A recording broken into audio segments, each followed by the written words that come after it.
Round of 32-তে Brazil মাঠে নামবে, আর মাঠে নামার আগে জাপানের একজন খেলোয়াড় একটা কুমন্তব্য করেছেন। কুমন্তব্যটা আসলে কেন বললাম জানেন?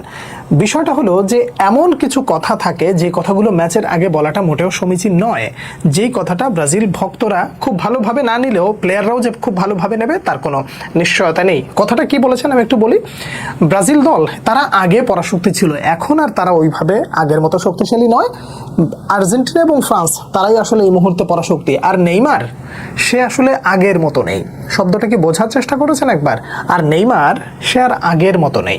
ঠিক আছে, সব উত্তর মাঠে দেওয়া হবে, এটা আমরা মানছি, কিন্তু একটা বিষয় মাথায় রাখতে হবে, রাউন্ড অফ 32-তে যখন শুরু হয়ে যায় তখন একটা বিষয় খুবই ক্লিয়ার যে এখানে কেউ হাসবে কেউ কাঁদবে। ব্রাজিল কাঁদবে নাকি জাপান কাঁদবে সেটা তো মাঠে দেখা যাবে। কার্লো আনচেলত্তির শিষ্যরা এটার সঠিক উত্তর মাঠে দেবে বলে আমি ব্যক্তিগতভাবে বিশ্বাস করি, যেভাবে আস্তে আস্তে করে ব্রাজিল ইমপ্রুভ করেছে। এখন বিষয়টা হলো, একটা বিষয়ে আপনাকেও মাথায় রাখতে হবে, রাউন্ড অফ 32-র যে প্রথম যে ম্যাচটা ছিল সেই ম্যাচটা আপনি কি দেখেছেন? যদি না দেখে থাকেন তাহলে আমি একটু ছোট্ট করে সামারিটা নিই, তাহলে আপনি বুঝতে পারবেন খুব সহজে। এই ব্যাপারটা হয়েছে এমন যে এখানে আপনি চুল পরিমাণ ভুল করবেন, সেই ভুলের কাফারা দিতে হবে কিরকম? আপনার কাঁদতে হবে এবং কেঁদে বিদায় নিতে হবে, আবার 4টা বছরের জন্য অপেক্ষা করতে হবে, এবং আপনার ওই ভুলটার কারণে আপনাদের পুরো দেশ কাঁদবে, দেশের বাইরে যত সমর্থকরা আছে তারাও কাঁদবে। কানাডা এবং সাউথ আফ্রিকার কথা বলছিলাম, পুরো 90টা মিনিট তারা যেই ধরনের ফুটবল খেলেছে, ক্যামেরার পেছনে যে ছেলেটা দাঁড়ানো আছে ও মোটামুটি লাফালাফি করছিল, ছটফট করছিল। কেন? এটা পেছনের যে কারণ সেটা হলো দু দলই ভালো খেলেছে। আপনি কোনো দলকে আগে কোনো দলকে পেছনে এটা রাখতে পারবেন না। এই দল একটা কাউন্টার দিলে অন্য দল একটা কাউন্টার দিচ্ছে। কানাডা যখন ডিফেন্ড করার প্রয়োজন হচ্ছে তারা ডিফেন্ড করছে। সাউথ আফ্রিকা যখন অ্যাটাকে যাচ্ছিল তখন তারাও মোটামুটি মনে হচ্ছিল যে গোল একটা দিয়ে দিবে। তো এই ভালো এই খারাপের মধ্য দিয়ে শেষ পর্যন্ত গিয়ে একদম মনে হচ্ছিল যে এই খেলাটা টাই ব্রেকারে যাবে বা এক্সট্রা টাইমে যাবে।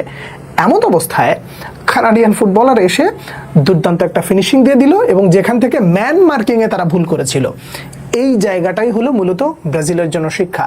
ডেফিনেটলি কার্লো আনচেলত্তির ছেলে ডেভিড আনচেলত্তিকে এজন্যই আসলে খুব বেশি বিশ্বাস করি যে এই লোকটা প্রত্যেকটা সিচুয়েশন ধরে ধরে ধরে ধরে মার্ক করে তারপরে হচ্ছে মাঠে নামে, এবং কার্লো আনচেলত্তির পাশে যতক্ষণ ডেভিড আনচেলত্তি থাকে ততক্ষণ একটা অন্যরকম বা একটা বাড়তি উৎসাহ পাওয়া যায় এবং সতর্কতামূলক কিছু বার্তাও পাওয়া যায়। আশা করি ডেভিড আনচেলত্তি এই ব্যাপারটাও মার্ক করেছেন এবং তার শিষ্যদেরকে সেইভাবেই গড়ে তুলেছেন।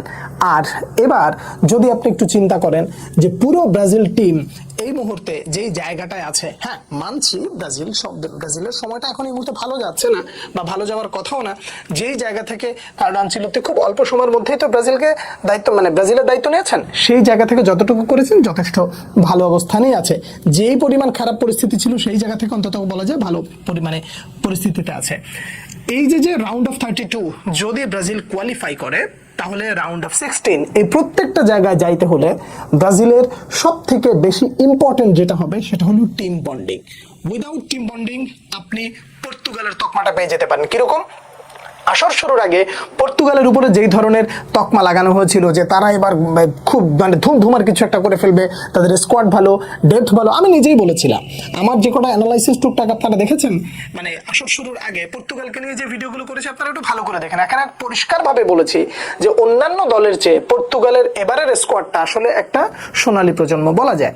তো এই সোনালী প্রজন্মটা আসলে গ্রুপ পর্বে কিরকম ফুটবল খেলেছে তা নিশ্চয়ই আপনি দেখে জানেন। গ্রুপ পর্বের ফুটবলটাই যদি তারা ধরে রাখে তাহলে রাউন্ড অফ 32-তে তারা কতটা সুবিধা করতে পারবে সেটা অনেক বড় একটা প্রশ্নের বিষয়, এবং এই প্রশ্নের উত্তর পর্তুগাল কোচের কাছে আছে কিনা এটা অনেক বড় একটা সন্দেহের জায়গা।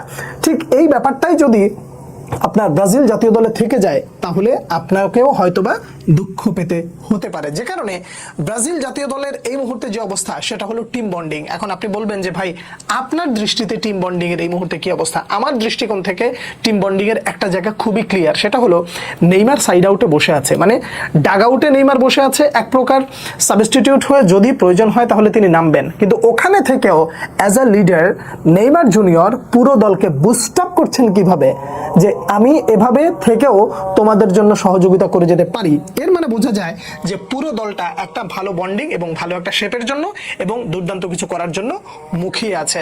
রাউন্ড অফ 32-তে ব্রাজিলের প্রতিপক্ষ জাপান। এই জাপানের বিপক্ষে ব্রাজিলকে ভালো করতেই হবে। এজন্য তার কারণ যেই ধরনের কটু বাক্য এসেছে ম্যাচের আগে, তার একটা সঠিক জবাব ব্রাজিলের অবশ্যই দেওয়া উচিত। আপনারা কে কি মনে করছেন জানাবেন। ব্রাজিল কেমন করবে, আপনার প্রেডিকশন কি? প্রথম হাফে গোল হতে পারে কি, কিংবা শেষ পর্যন্ত গিয়ে ব্রাজিলের স্কোরটা কি পরিমাণ হতে পারে আপনি জানাবেন। আপনার মতামতের অপেক্ষায় রইলাম। পরবর্তী ভিডিওতে আবার দেখা হচ্ছে। সে পর্যন্ত অনেক অনেক ভালো থাকবেন। আল্লাহ হাফেজ।